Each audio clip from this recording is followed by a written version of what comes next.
Bueno, aquí tengo otro cilindro Uzen. Este, en vez de leva, lleva este engranaje. Esta es la llave. Lo tengo abierto por esta cara. Su primera vez. Ahora voy a intentar realizar de nuevo, segundo intento. A ver qué tal se da.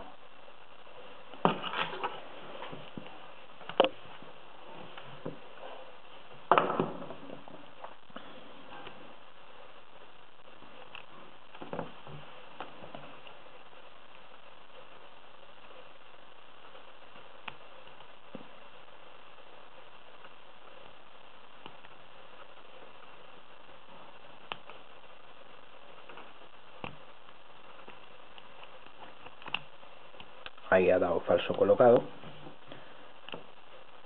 y abierto. Bueno.